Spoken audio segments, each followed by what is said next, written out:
अस्सलाम वालेकुम students. Cap 4 BMBS chapter 3 हम कवर कर रहे थे। आज हम लेक्चर नंबर 42 में पहुंच गए हैं। चैप्टर 3 में काफ़ी सारी चीज़ें हम कवर कर चुके हैं, बस कोई लास्ट 2 टॉपिक्स रह गए हैं जो एक हम आज कवर करेंगे और एक नेक्स्ट लेक्चर में कवर करके चैप्टर 3 हमारा वाइंड अप हो जाएगा। थोड़ा सा अगर हम ओवरव्यू लें कि चैप्टर 3 में अभी तक हम कवर क्या क्या कर चुके हैं, तो चैप्टर 3 में अभी तक हम टाइप्स ऑफ ऑर्गेनाइजेशन का एक टॉपिक जो है वो कवर कर चुके हैं। बिजनेस, नॉट फॉर प्रॉफिट की आगे प्राइवेट और पब्लिक सेक्टर, गवर्नमेंट डिफ्रेंशिएट कर लिया 4 पॉइंट में। फिर बिजनेस ऑर्गेनाइजेशन की 3 टाइप्स, नॉट फॉर प्रॉफिट की एक टाइप और एक कोऑपरेटिव ऑर्गेनाइजेशन भी हमने कवर कर लिया। उसके बाद हमने चैप्टर 3 में एक टॉपिक कवर किया, स्टेक होल्डर्स, इंटरनल एक्सटर्नल कौन कौन हैं, क्या चाहते हैं, हमने कवर कर लिया। इसके अंदर हमने एक मेंडलो मैट्रिक्स जो है वो कवर कर लिया, एक हमने कनेक्टेड स्टेक होल्डर टॉपिक जो है वो कवर कर लिया, मेन स्टेक होल्डर जो है वो कवर कर लिया। साथ हमने स्टेक होल्डर का सोर्स ऑफ पावर भी कवर कर लिया कि स्टेक होल्डर को पावर मिलती है तो किस सोर्स से मिलती है। साथ हमने स्टेक होल्डर के बीच में कन्फ्लिक्ट अराइज होता है, कन्फ्लिक्ट ऑफ इंटरेस्ट, तो उसको कैसे रिजॉल्व करना है वो भी हमने कवर कर लिया। ऐसी बात है। फिर हम चले गए ऑर्गेनाइजेशन स्ट्रक्चर में, और ऑर्गेनाइजेशन स्ट्रक्चर में हमने क्या कवर किया। ऑर्गेनाइजेशन स्ट्रक्चर के अंदर हमने इसकी डेफिनेशन कवर कर ली। ऑर्गेनाइजेशन स्ट्रक्चर का हमने पर्पसेस 5 कवर कर लिए। ऑर्गेनाइजेशन स्ट्रक्चर की हमने इम्पोर्टेंस कवर कर ली। फिर हमने एक टॉपिक कवर किया, types of structure, types of structure, और फिर मेनली हमने 4 टाइप के स्ट्रक्चर जो है वो कवर किए। एंटरप्रेन्योरल कवर किया, हमने फंक्शनल स्ट्रक्चर कवर किया, उसका चार्ट बनाया। डिविजनल स्ट्रक्चर कवर किया, उसका चार्ट बनवाया। और हमने मैट्रिक्स स्ट्रक्चर जो है वो कवर किया, उसका चार्ट एग्जांपल्स हमने कवर कर लिया। ऐसी बात है। फिर हमने क्या किया जी, चैप्टर 3 के अंदर ही हमने कवर किया एक और टॉपिक, स्पैन ऑफ कंट्रोल। और स्पैन ऑफ कंट्रोल हमने कवर किया, तो साथ हमने क्या किया, 2 स्ट्रक्चर भी कवर कर लिए, टॉल नैरो, और साथ हमने कवर कर लिया फ्लैट वाइड स्ट्रक्चर। इनकी कैरेक्टरिस्टिक्स, फ्लैट वाइड के एडवांटेज हमने कवर कर लिया। फिर हम थोड़ा सा और आगे गए तो हमें एक टॉपिक और मिल गया, स्पेशलाइजेशन। उसकी डेफिनेशन, उसकी 2 टाइप्स हमने कवर की। डिपार्टमेंटलाइजेशन, उसकी डेफिनेशन, और हमने 2 टाइप्स के नाम वहाँ पे भी देखे। फिर हम थोड़ा सा और आगे गए तो इंटरनल एक्सटर्नल रिलेशनशिप में हमें 2 स्ट्रक्चर मिले, क्या, सेंट्रलाइजेशन और डिसेंट्रलाइजेशन। Centralisation, decentralisation. फिर हम एक्सटर्नल रिलेशनशिप में गए तो वहाँ पे हमें जो मेनली 2 टॉपिक मिले थे वो क्या था, आउटसोर्सिंग के एडवांटेजेस, और साथ हमने कवर कर लिया वर्चुअल ऑर्गेनाइजेशन। फिर हमने कंटिजेंसी थ्योरी में गए तो वहाँ पे हमने कुछ फैक्टर्स पढ़ लिए जो स्ट्रक्चर को अफेक्ट करते हैं। फैक्टर्स ऑफ स्ट्रक्चर मीन क्या, फैक्टर्स हैं जिन पे ऑर्गेनाइजेशन का स्ट्रक्चर डिपेंड करता है। फिर एक अच्छा स्ट्रक्चर अडॉप्ट करने के हमने क्या पढ़ लिए, बेनिफिट्स पढ़ लिए, और एक अच्छा स्ट्रक्चर अडॉप्ट ना करने के साथ क्या मसले हैं, मीन प्रॉब्लम्स हमने कवर कर ली। तो यहाँ तक चैप्टर 3 हमने जो है वो ऑलरेडी कवर कर लिया हुआ है ये सारी चीज़ें। पीछे के 2 टॉपिक रहते हैं, एक मिन्सबर्ग का मॉडल है और एक राइटर है बर्न्स एंड स्टॉल्कर, उनका मॉडल है। और ये 2 मॉडल कवर करने के बाद चैप्टर 3 हमारा वाइंड अप हो जाएगा। एग्जामिनर का फेवरेट चैप्टर है, क्यों, चैप्टर 3, 4, 5 यहाँ से 20 मार्क्स का पेपर टेस्ट होता है, और चैप्टर 4, 5 टेस्ट हो ना हो, चैप्टर 3 हर पेपर में एग्जामिनर ने मस्ट टेस्ट किया। Mean out of these 20 marks chapter 3 को मेजर पोर्शन जो है वो टेस्ट किया गया है और मस्ट टेस्ट किया गया है। हाँ, चैप्टर 5 उसने पास में कुछ 4-5 दफ़ा इग्नोर भी मारा है, चैप्टर 4 को भी एक दो दफ़ा इग्नोर मारा, लेकिन चैप्टर 3 को कभी इग्नोर नहीं मारा गया, इसलिए इंपॉर्टेंट चैप्टर है एग्जामिनेशन पॉइंट ऑफ व्यू से। सो चलते हैं नेक्स्ट, हमारे पास आज एक राइटर है जिसका नाम है मिर्जबर्ग। कौन सा मिर्जबर्ग? जो चैप्टर 1 में भी हमें मिला था, हेनरी मिर्जबर्ग। चैप्टर 1 में हमें इसने क्या बताए थे?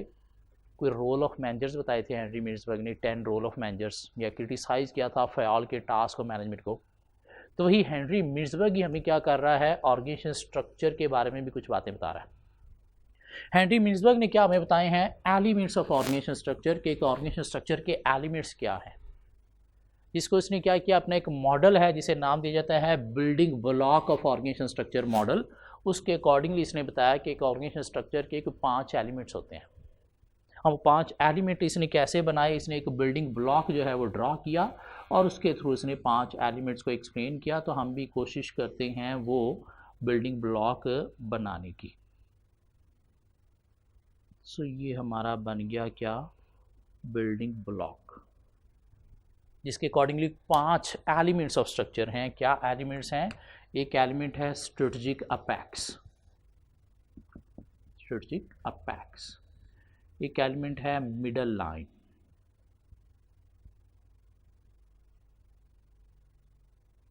एक एलिमेंट है ऑपरेटिंग कोर, एक एलिमेंट है टेक्नो स्ट्रक्चर, और एक एलिमेंट है support staff. So according to Henry Mintzberg, एक ऑर्गेनाइजेशन स्ट्रक्चर के 5 एलिमेंट्स हैं जिसको उसने डिफाइन किया एक मॉडल जिसका नाम क्या है, building block of organisation structure. Strategic apex क्या है? कंपनी की टॉप लेवल मैनेजमेंट जो क्या करते हैं, स्ट्रैटेजीज बनाते हैं, डिसीजन मेकिंग में इन्वॉल्व होते हैं, लाइक बोर्ड ऑफ डायरेक्टर क्या है, स्ट्रेटजिक अपेक्स। ऑपरेटिंग कोर कौन है? Labour who perform physical work, में जिन्होंने फिजिकल वर्क परफॉर्म करना है, लेबर एम्प्लॉयज़ जो हैं वो कौन है, ऑपरेटिंग कोर। और इन दोनों के बीच में मिडल लाइन क्या है, managers who communicate top level decision to lower level and lower level work or problems to top level. So ये डायरेक्टर्स हैं, ये मैनेजर्स हैं टेक्निकल लेवल, और ये क्या है, operation level mean employees. Techno structure कौन है? Highly skilled staff. Techno structure कौन है? Highly skilled staff. Highly skilled staff कौन होगा? ऐसा स्टाफ जो हेल्प देता है किसको, स्ट्रेटजिक अपेक्स को इन डिसीजन मेकिंग। और वो कौन होंगे? चार्टर्ड अकाउंटेंट होंगे, अकाउंटिंग फाइनेंस डिपार्टमेंट के लोग जो फाइनेंशियल डिसीजन मेकिंग में मैनेजमेंट को हेल्प देते हैं।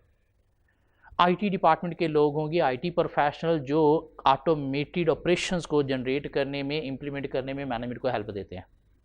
R&D research and development department के साइंटिस्ट होंगे जो नई डिस्कवरीज लाने में मैनेजमेंट को हेल्प देते हैं। या कोई इंजीनियरिंग डिपार्टमेंट के इंजीनियर्स होंगे जो कंपनी को नई नई इनोवेशन लाने में, प्रोडक्शन में हेल्प देते हैं। ये कौन है? Highly skilled staff who help strategic apex in making decision. कौन है? अकाउंट फाइनेंस में चार्टर्ड अकाउंटेंट्स हैं, आईटी स्टाफ है, R&D स्टाफ है, या फिर इंजीनियर्स हैं। सपोर्ट स्टाफ कौन है? Staff who support the entire organisation, जो पूरी ऑर्गेनाइजेशन को सपोर्ट करता है। और ये कौन होगा? कंपनी के क्लर्क्स हो सकते हैं जो पॉलिसीज़ को इम्प्लीमेंट करने में हेल्प दे रहे हैं। ये कौन हो सकता है? क्लीनिंग स्टाफ हो सकता है। ये कौन हो सकता है? सिक्योरिटी स्टाफ हो सकता है। ये कौन हो सकता है? रिपेयर एंड मेंटेनेंस स्टाफ भी हो सकता है, repair and maintenance staff. So according to Henry Mintzberg, एक ऑर्गेनाइजेशन स्ट्रक्चर के 5 एलिमेंट्स हैं। Strategic apex, top level management who make decision i.e. Board of director. Middle line, managers who communicate top decision to lower level and lower problems to top management and help management to control operating core. Operating core कौन है? Staff who perform physical work i.e. laborers. और techno structure कौन है? Highly skilled staff who help strategic apex in making decision, accounting and finance, R&D, IT department लोग। And support staff कौन है? Staff who provide support to entire organisation like clerks, cleaning, security staff, या फिर repair and maintenance staff. आइए पढ़ते हैं book में इनको कि क्या मतलब है इनका और हमने लर्न क्या करना है इनमें से। अगर हम बुक में आए चैप्टर 3 में, तो चैप्टर 3 में हमें एक अच्छा सा पेज मिलेगा इनसे रिलेटेड ऑन पेज 66। पेज 66 बीच में एक टॉपिक मैंने छोड़ा हुआ है बर्न्स एंड स्टॉलकर, जब नेक्स्ट लेक्चर में कवर करेंगे। पेज 66 क्या कहता है? Mintzberg 5 building block and organisation configuration. अभी हम बिल्डिंग ब्लॉक की बात कर रहे हैं, ऑर्गेनाइजेशन कॉन्फ़िगरेशन की भी बात थोड़ी देर में करेंगे। So Minsberg argued that an organizational structure exists to coordinate the activities of different individuals and work processes. ये स्ट्रक्चर क्यों बनाया जाता है? लोगों के काम को कोऑर्डिनेट करने के लिए, एक्टिविटीज़ के बीच में कोऑर्डिनेशन अचीव करने के लिए, and exist to implement plan into action. और इससे क्या होता है, आपके प्लान जो है वो एक्शन के थ्रू इम्प्लीमेंट होते हैं। ये क्या है? दो purposes of organisation structure by Henry Mintzberg भी। Organizational structure varies with the differences in processes and internal and external relationship. He suggested that there are 5 elements or building block in an organization shown in the diagram. The way in which entity is organized most effectively and the way that its processes and its relationship operate depends upon which of these elements is dominant. हाँ, कुछ organisation ऐसी हैं जिनमें strategic apex dominate होता है, कुछ organisation ऐसी हैं जिसमें मिडल लाइन डोमिनेंट होता है। कैसे होता है थोड़ी देर में पढ़ेंगे। अभी हमने क्या लर्न करने जा रहे हैं? 5 एलिमेंट्स ऑफ ऑर्गेनाइजेशन स्ट्रक्चर क्या हैं? Strategic apex, the top management in the organisation who make decision i.e. Board of directors. Operating core, the basic work and individual carry out this work i.e. Labourers. Middle line, managers and the management structure in between, किसके between में? Apex और operating core में। And support staff, these are the staff who provide support for the operating core, such as secretarial staff, secretaries, cleaning staff, repair and maintenance staff. And technostructure, these are staff without direct line management responsibility. अब इसका क्या मतलब है? Without direct line management responsibility mean ये अपने आप में खुद ही एक्सपर्ट हैं, इनसे ऊपर इनसे बड़ा कोई एक्सपर्ट नहीं बैठा। लाइक चार्टर्ड अकाउंटेंट्स हैं तो इनसे बड़ा कोई अकाउंटिंग फाइनेंस का एक्सपर्ट नहीं बैठा। IT प्रोफेशनल्स हैं तो इनसे ज़्यादा नॉलेज रखने वाला कोई बंदा शायद ऑर्गेनाइजेशन में और कोई नहीं बैठा। R&D के साइंटिस्ट हैं तो इनके ऊपर कोई और बड़ा साइंटिस्ट नहीं बैठा। तो इसलिए इन्होंने जो भी काम करना है अकॉर्डिंग टू देयर एक्सपर्टीज़ खुद से ही करना है। तो इसलिए क्या है? Without direct line management responsibility, इनके ऊपर इनसे बड़ा कोई और एक्सपर्ट नहीं है। But who provide technical support to the organisation, they include accountants and IT specialist. हम अदर एग्जाम्पल भी दे सकते हैं, इंजीनियर्स हैं या R&D के साइंटिस्ट हैं। और हमें क्या करना चाहिए? ये बिल्डिंग ब्लॉक बनाना भी आना चाहिए। एग्जामिनर ये भी कह सकते हैं कि draw a building block according to Henry Mintzberg and define elements of organisation structure. तो एलिमेंट्स को हम डिफाइन भी कर सकते हैं बना के। क्या ख्याल है? अब मिन्सबर्ग ने क्या बताया? मिन्सबर्ग ने हमें बताया कि ये जो स्ट्रक्चर के 5 एलिमेंट्स हैं इसके अकॉर्डिंगली कोई 5 टाइप्स ऑफ ऑर्गेनाइजेशन है।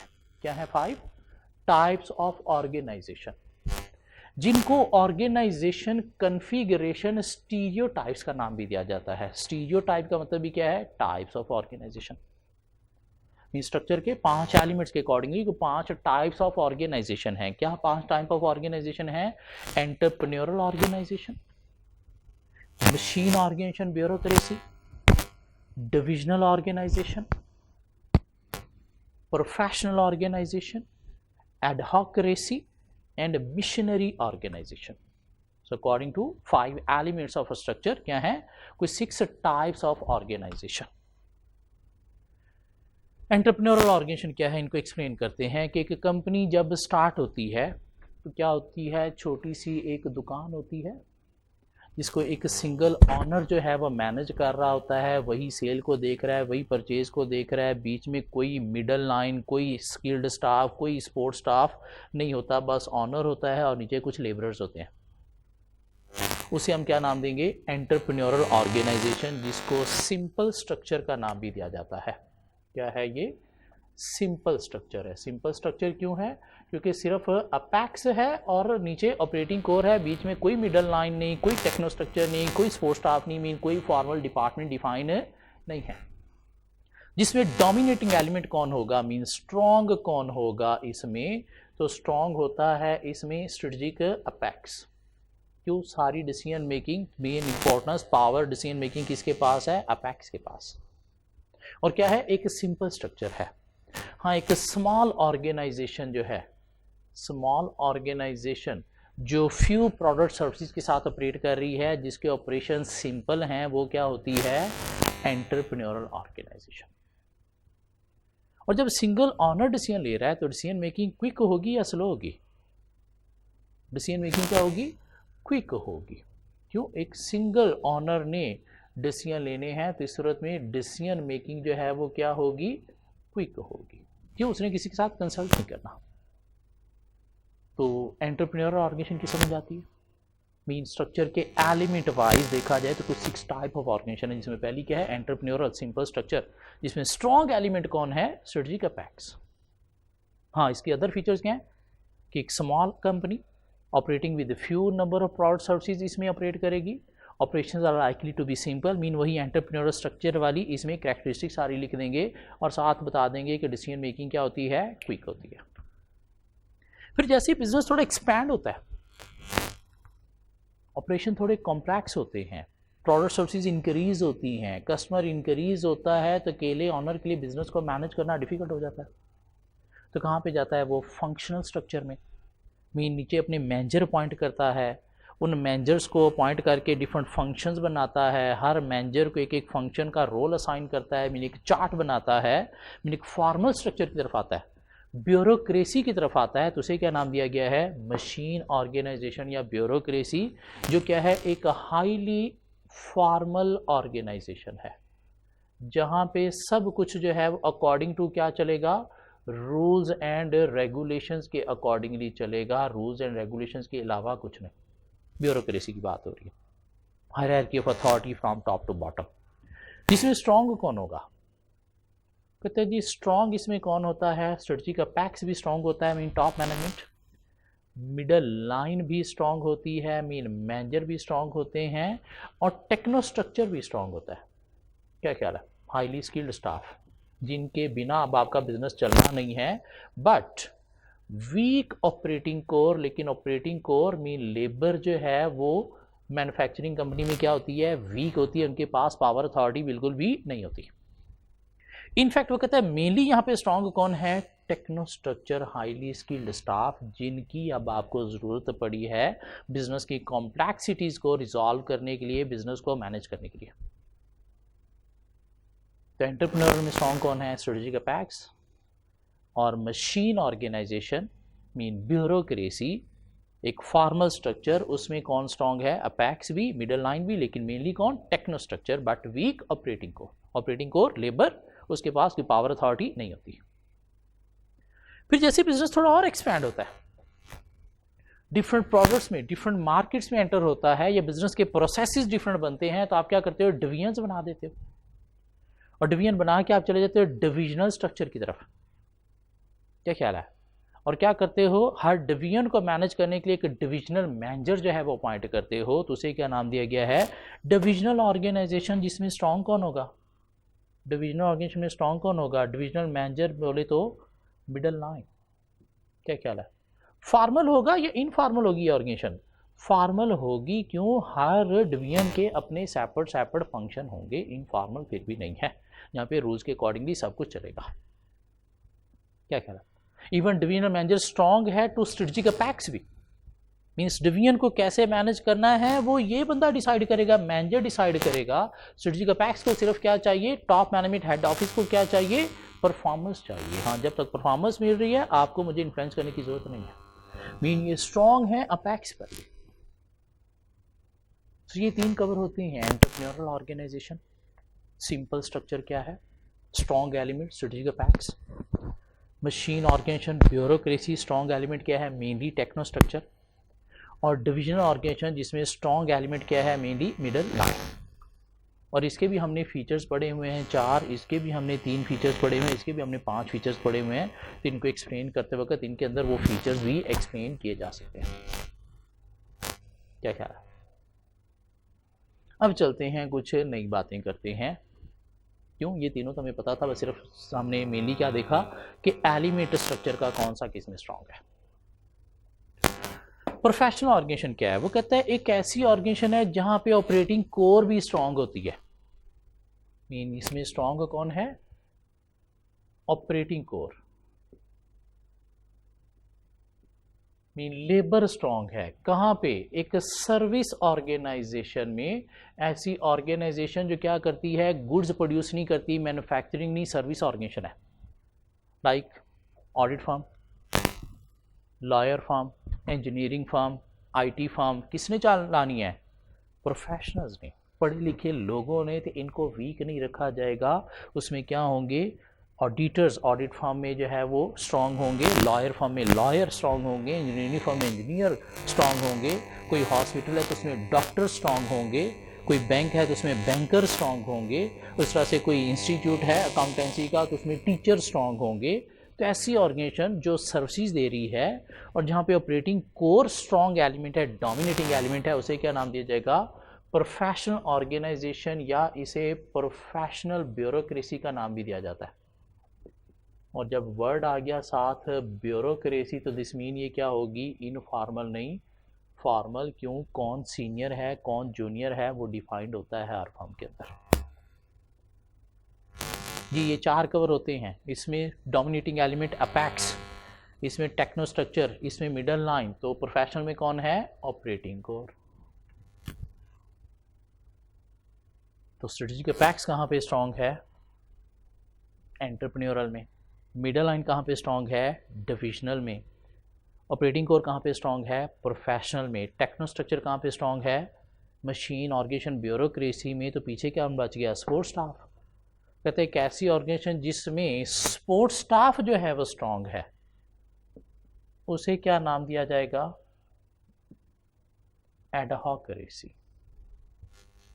जो क्या है, फॉर्मल नहीं, एक हाईली इनफॉर्मल ऑर्गेनाइजेशन है। फॉर्मल नहीं, हाईली इनफॉर्मल ऑर्गेनाइजेशन है, जहां पे क्या है, team that form and reform the organisation.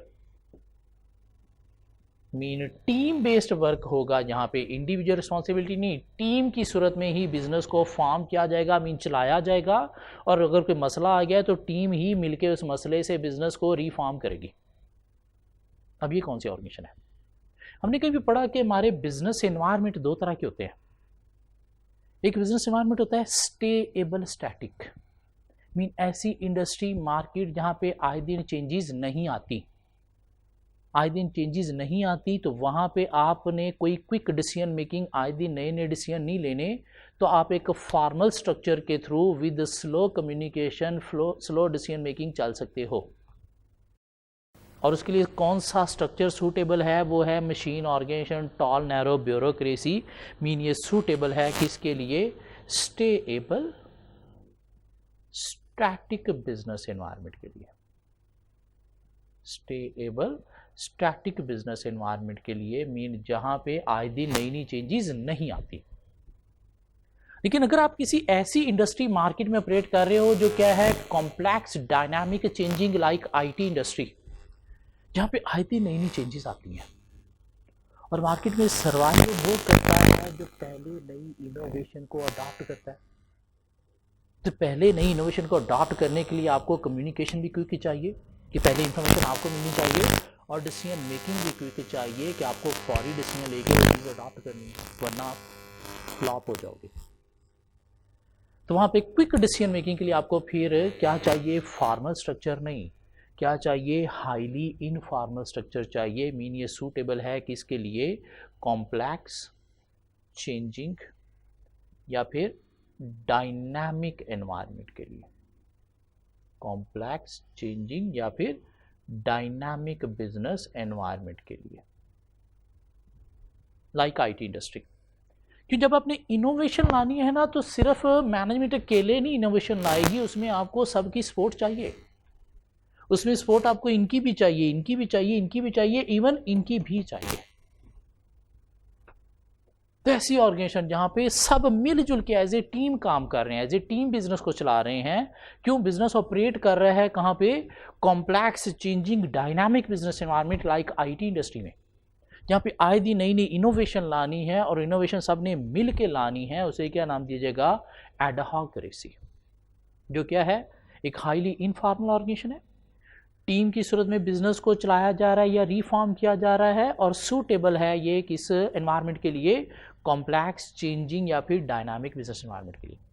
और यहाँ पे स्ट्रांग कौन होगा? इनफैक्ट सारे स्ट्रांग होंगे, लेकिन मेनली जो कहीं पे स्ट्रांग नहीं था सपोर्ट स्टाफ, वो स्ट्रांग होगा कहाँ पे? एडहॉक्रेसी में। तो machine bureaucracy formal structure suitable है for stable static business environment. और अगर एनवायरनमेंट चेंज हो गया तो आपको फिर कहाँ पे आना है? मशीन ब्यूरोक्रेसी में नहीं रहना, आपको किस तरफ आना है? एडहॉक्रेसी की तरफ आना है। अगर आप एक प्रोडक्शन कंपनी चला रहे हो जहाँ पे गुड्स प्रोड्यूस होती है, मैन्युफैक्चरिंग कंपनी, तो आप मशीन ब्यूरोक्रेसी पे बड़ा अच्छा फिट बिजनेस चला सकते हो। लेकिन अगर आप सर्विस ऑर्गेनाइजेशन चला रहे हो, क्या कह रहा है, कोई बैंक चला रहे हो, कोई हॉस्पिटल चला रहे हो, कोई कॉलेज चला रहे हो, कोई ऑडिट फर्म चला रहे हो, तो फिर आप मशीन ब्यूरोक्रेसी पे फेल हो जाओगे। क्यों? ऑपरेटिंग कोर को वीक नहीं रख सकते। फिर आपको किस तरफ आना पड़ेगा? प्रोफेशनल ऑर्गेनाइजेशन की तरफ आना पड़ेगा।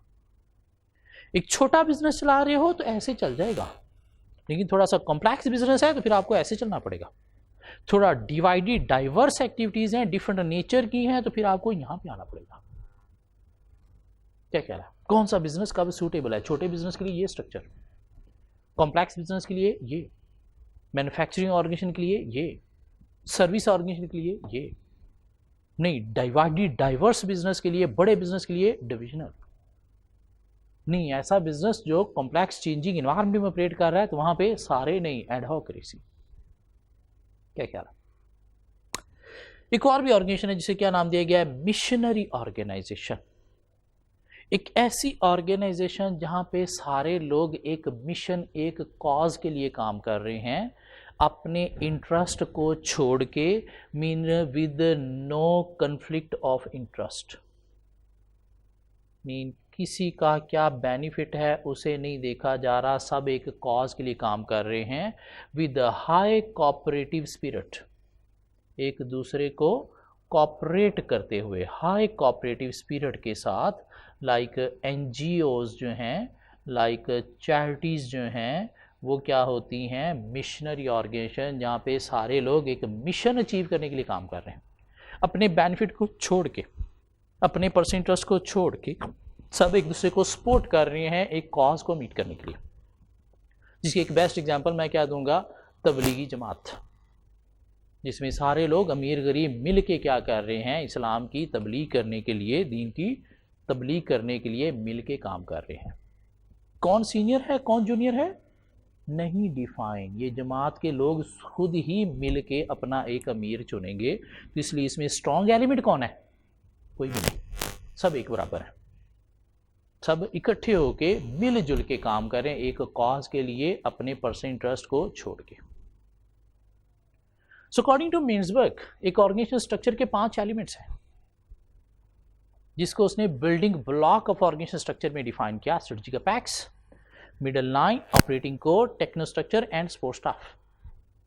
और according to these elements dominance, meaning elements की डोमिनेंस के अकॉर्डिंगली कोई 6 टाइप्स ऑफ ऑर्गेनाइजेशन है। हाँ, जहाँ पे स्ट्रेटजिक अपेक्स डोमिनेंट होगा वो क्या है? Entrepreneurial organisation. जहाँ पे मिडल लाइन डोमिनेंट होगी वो क्या है? Divisional organisation. और जहाँ पे ऑपरेटिंग कोर डोमिनेंट होगा, प्रोफेशनल ब्यूरोक्रेसी। टेक्नो स्ट्रक्चर कहाँ पे डोमिनेंट होगा? मशीन ऑर्गेनाइजेशन में। और सपोर्ट स्टाफ कहाँ पे डोमिनेंट होगा? एडहॉक्रेसी में। या मिन्सबर्ग कहता है कि स्ट्रक्चर के एलिमेंट वाइज कोई 6 टाइप्स ऑफ ऑर्गेनाइजेशन है। एंटरप्रेन्योरल, जिसको सिंपल स्ट्रक्चर का नाम दिया जाता है, मशीन ऑर्गेनाइजेशन या मशीन ब्यूरोक्रेसी, डिविजनल स्ट्रक्चर या डिविजनल ऑर्गेनाइजेशन, प्रोफेशनल ऑर्गेनाइजेशन या professional bureaucracy, adhocracy and missionary organisation. पढ़ते हैं ऑन पेज 66। पास में एग्जामिनर कोई 3-4 दफ़ा ये मॉडल टेस्ट कर चुके हैं। अभी प्रीवियस अटेम्प्ट में 10 नंबर के लिए भी इसने टेस्ट किया है। क्या टेस्ट किया अभी देखते हैं। सो पहले देखते हैं कि 6 टाइप्स ऑफ ऑर्गेनाइजेशन हैं क्या। एंटरप्रेन्योरल या सिंपल स्ट्रक्चर क्या है? Leader give the organisation direction and major decisions. This is found in an entrepreneurial company, दुकान, छोटे ऑनर की बिजनेस, छोटी company. There is no middle line, बीच में कोई मैनेजर्स नहीं है। There is also little or no support staff और टेक्नो स्ट्रक्चर, कोई टेक्नो स्ट्रक्चर सपोर्ट स्टाफ भी नहीं है, बस हेल्पर है, मीन लेबर है और ऊपर ऑनर है। This type of structure is very flexible है, मीन जब दिल किया आप बिजनेस को चेंज कर सकते हो, and can react quickly to changes in the environment. और डिसीजन मेकिंग इसमें क्या होगी, क्विक, एनवायरनमेंट चेंज हो रहा है, आप फौरी डिसीजन ले सकते हो, क्यों, सिंगल बंदे ने लेने, किसी के साथ कंसल्ट नहीं करना। Because the strategic apex control the operating code directly, communication, decision making quick होगी। Machine bureaucracy, the technostructure is the dominant element in the organization, wherein control is through regulation. Bureaucracy, organizing, planning and controlling organization continually seek greater efficiency, और rules के through क्या achieve होगा, efficiency. It is difficult for an entity with this type of organization to react quickly to environmental changes, means suitable है for stable static business environment, complex dynamic जहाँ पे quick decision making करनी है उसके लिए ये suitable नहीं है, क्यों, formal है, क्या कहला है, slow communication, slow decision making. So this structure is therefore more suitable for entities that operate in a stable business environment. Divisional form क्या है, divisional organisation, local managers are given extensive authority to run their own division and are able to restrict the influence of the strategic apex on decision making. Mean decision making subsidy की या branch की या SBU की, division की कौन करेगा, local managers rather than top management head office. Middle line is a dominant element. There is a large group of powerful executive managers and the organization structure is divisionalized structure, each led by a divisional manager. और हर division के अपने functions होंगे. Adhocracy, this is an organization which is a complex and disordered structure. Mean कौन senior है कौन junior है नहीं define, सब मिलके एज ए टीम काम कर रहे हैं, मीन चार्ट एक तरह का डिफाइन ही नहीं है. These organizations make extensive use of team work and project based work, mean जहाँ पे नए नए काम करने हैं, मीन प्रोजेक्ट स्टार्ट करने हैं और प्रोजेक्ट एक टीम ने मिलके कंप्लीट करना होता है. Might establish working relationship with external consultancies and experts, सिर्फ इंटरनल नहीं, आपको एक्सटर्नल लोगों की भी ज़रूरत पड़ती है प्रोजेक्ट में, तो इसलिए स्ट्रक्चर क्लियरली डिफाइन नहीं होगा. This type of organization will be found in a complex and dynamic business environment wherein innovation is essential for success. IT company. Professional bureaucracy क्या है? This type of structure, because it is often found in entities where the operating core consists of highly skilled professional individuals such as investment bankers in a bank, programmers in a software firm, doctors in a hospital, accountant and lawyers in professional practices and so on. In operating core dominating element है. और missionary क्या है? All the members share a common set of beliefs and values. Unwillingness to compromise or accept change, mean changes ज़रूरी हैं तो बेशक willing हैं या नहीं हैं, कंप्रोमाइज़ करते हुए उसे एक्सेप्ट करेंगे.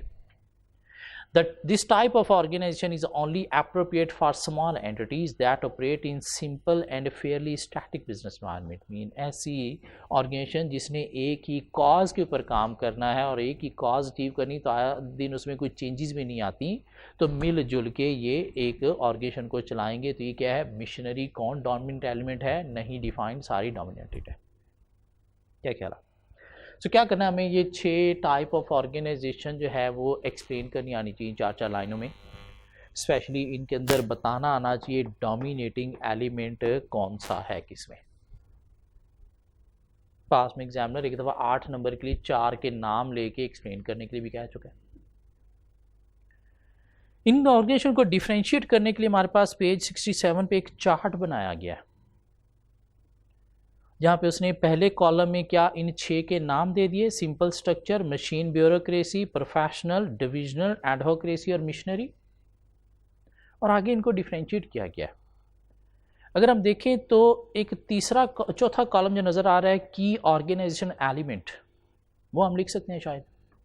इसमें की एलिमेंट कौन है, स्ट्रेटेजिक अपेक्स. इसमें की एलिमेंट कौन है, टेक्नो स्ट्रक्चर. इसमें की एलिमेंट कौन है, मिडल लाइन. इधर की एलिमेंट कौन है, ऑपरेटिंग कोर. इधर कौन है, सपोर्ट स्टाफ, और इसमें डिफाइन ही नहीं है. तो एक चौथा कॉलम जो है वो कवर हो जाता है की ऑर्गेनाइजेशन एलिमेंट किसमें कौन कौन सा है. क्या ख्याल है? अब हम आगे पहले सेकंड कॉलम में बिजनेस एनवायरनमेंट, कौन सी ऑर्गेनाइजेशन किस एनवायरनमेंट के लिए सूटेबल है. तो 2 हम पढ़ चुके हैं, ये सूटेबल है for stable static business environment और ये सूटेबल है for complex changing dynamic business environment. तो बाकी 4 को भी देख लेते हैं किस एनवायरनमेंट के लिए सूटेबल है। वो कहता है जी एंटरप्रेन्योरल सूटेबल है किसके लिए, सिंपल एंड डायनामिक, कॉम्प्लेक्स नहीं। क्यों, कॉम्प्लेक्सिटी सिंगल ऑनर से मैनेज नहीं होंगी, लेकिन डायनामिक मीन आए दिन चेंजेस आती हैं तो क्विक डिसीजन मेकिंग ये कर सकता है। दिस मीन सूटेबल है for simple and dynamic business environment. Machine bureaucracy simple and static, stable and static. Professional bureaucracy complex and static.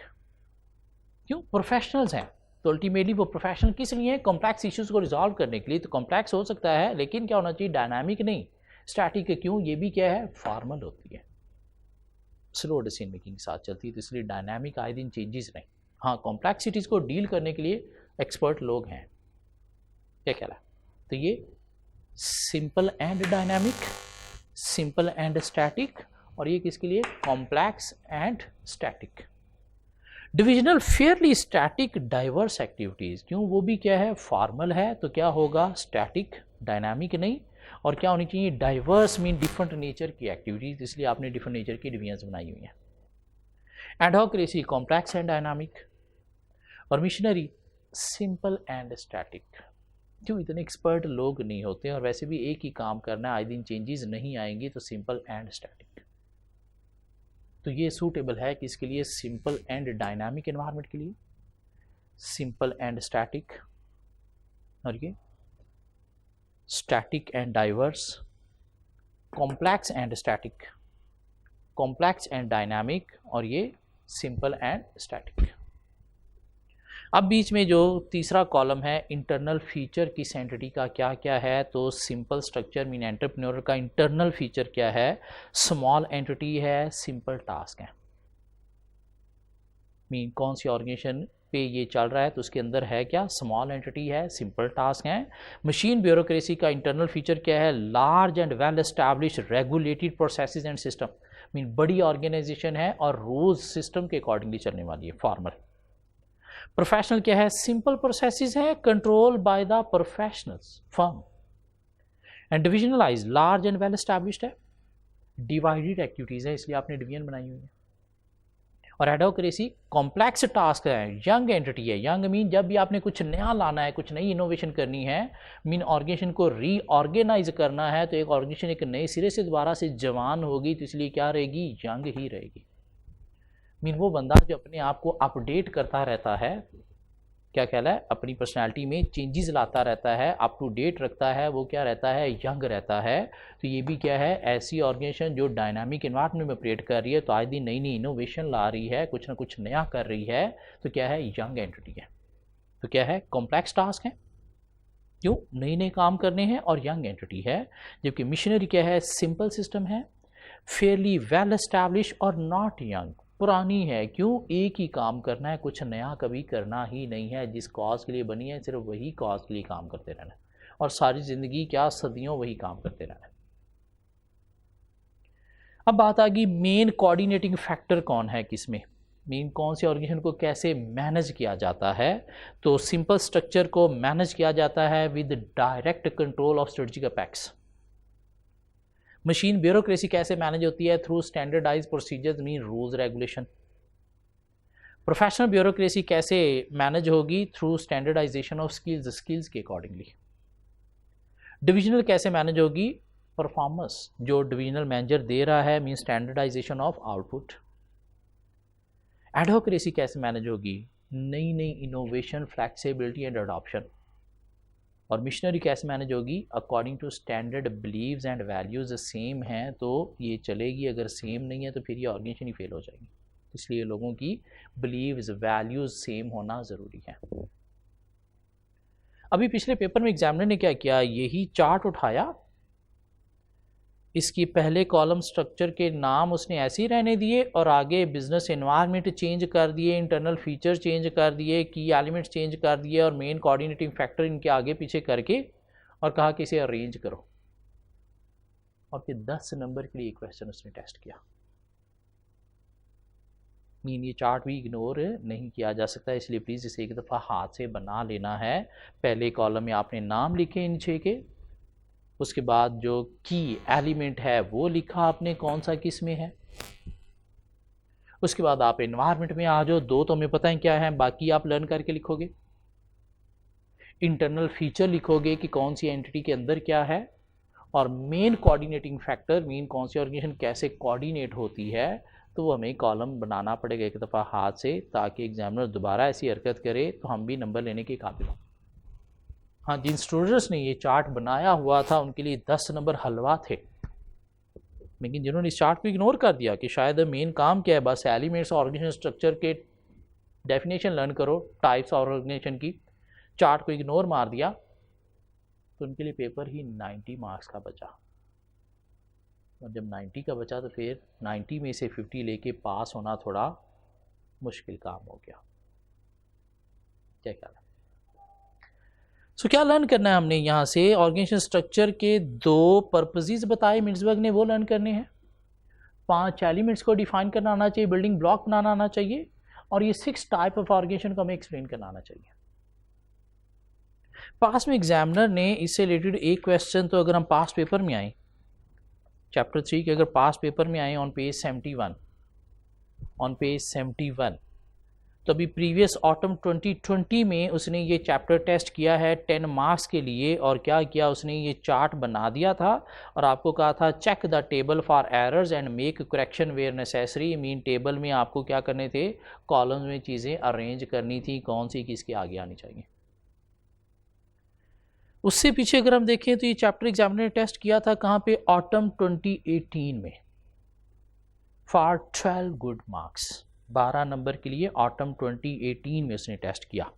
Page 72 पे अगर हम आए, ऑटम 2018 का एक क्वेश्चन नंबर 5 था, 12 नंबर का, क्या था, Mintzberg argues that an organisation structure, autumn 18 का क्वेश्चन मिलता है बुक में ऑन पेज 72। क्वेश्चन नंबर 5 क्या कहता है, Mintzberg argues that an organization structure is supposed to coordinate the activities of different individual and work processes to implement plan into action, जो main purpose हमने पढ़े। He suggests that there are 5 elements are building block in an organization, 5 elements, apex, middle line, operating course, technostructure, support staff, in organization, and the way in which an entity is organized largely depend on which of these element is dominant। और organisation की type भी depend करती है किस पे, कि कौन सा एलिमेंट डोमिनेंट है। जिसमें ये डोमिनेंट है तो वो सिंपल स्ट्रक्चर है, जिसमें ये डोमिनेंट है तो वो डिविजनल ऑर्गेनाइजेशन है, जिसमें ये डोमिनेंट है वो प्रोफेशनल है, जिसमें ये डोमिनेंट है वो मशीन ब्यूरोक्रेसी है, और जिसमें ये डोमिनेंट है वो क्या है, एडहोक्रेसी। ऐसी बात है।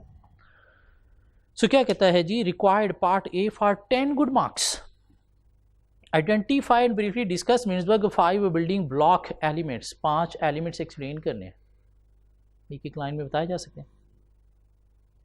Also discuss the type of organisation in which each of these element is expected to play a dominant role, और हर एलिमेंट के साथ आपने बताना है कि ये जिसमें डोमिनेंट होगा उस ऑर्गेनाइजेशन का नाम क्या है, तो वो क्या है, एंटरप्रेन्योरल ऑर्गेनाइजेशन या सिंपल ऑर्गेनाइजेशन। ये जहाँ पे डोमिनेंट है उसका नाम क्या है, डिविजनल ऑर्गेनाइजेशन। ये जहाँ पे डोमिनेंट है उसका नाम क्या है, प्रोफेशनल ऑर्गेनाइजेशन या प्रोफेशनल ब्यूरोक्रेसी। ये जहाँ पे डोमिनेंट है वो क्या है, मशीन ब्यूरोक्रेसी। और ये जहाँ पे डोमिनेंट है वो क्या है, एडहोक्रेसी, लाइक आईटी फर्म्स।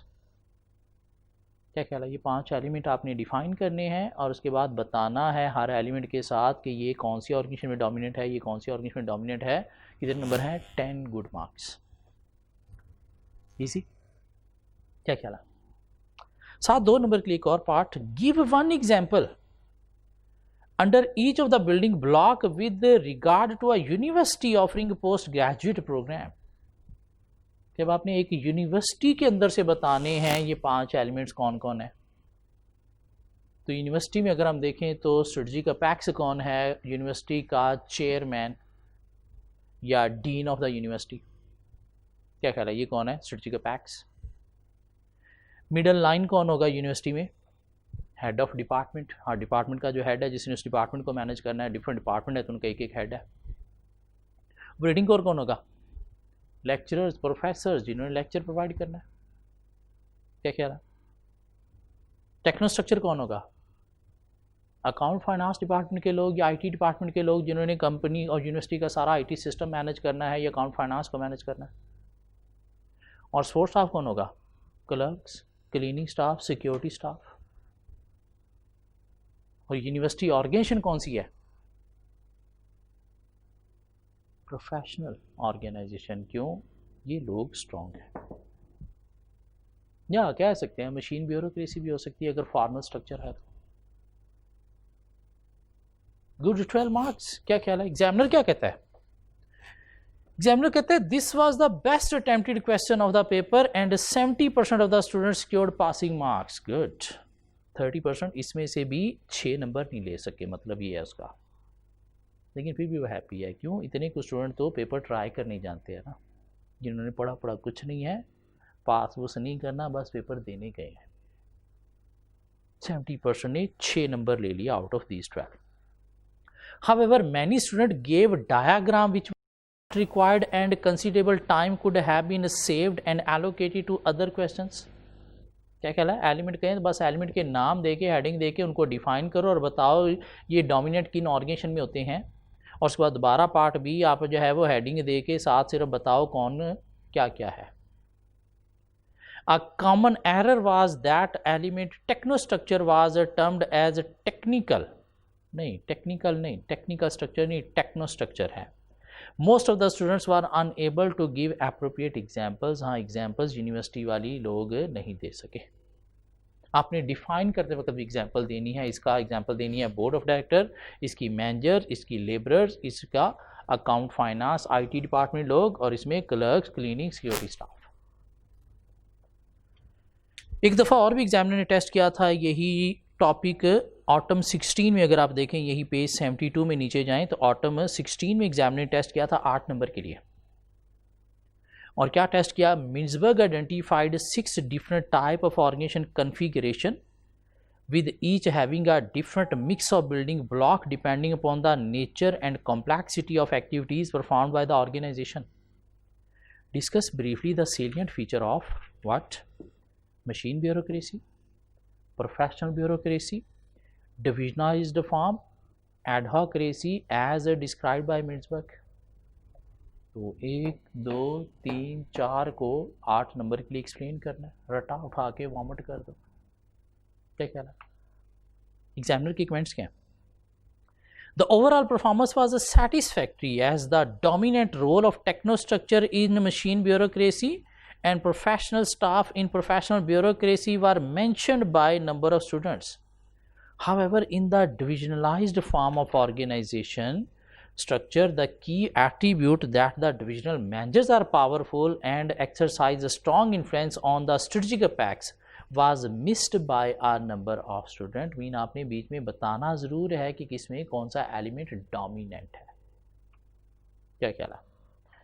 ये एक टॉपिक हमने कवर कर लिया। हमने आज क्या करना है? इसे लर्न करना है और क्वेश्चन की प्रैक्टिस हमने 2-3 कवर कर ली। पीछे एक टॉपिक और रह गया चैप्टर 3 में, जो फुली नेक्स्ट लेक्चर में कवर करेंगे। क्यों? छोटा टॉपिक था इसलिए नेक्स्ट लेक्चर में रखा है, ताकि साथ हम उसके पास पेपर भी स्टार्ट कर सकें, ताकि लेक्चर में टॉपिक भी हो जाए और साथ पास पेपर भी हम कुछ कवर कर लें। फुली नेक्स्ट क्लास में मिलेंगे एक लास्ट टॉपिक ऑफ चैप्टर 3 के साथ।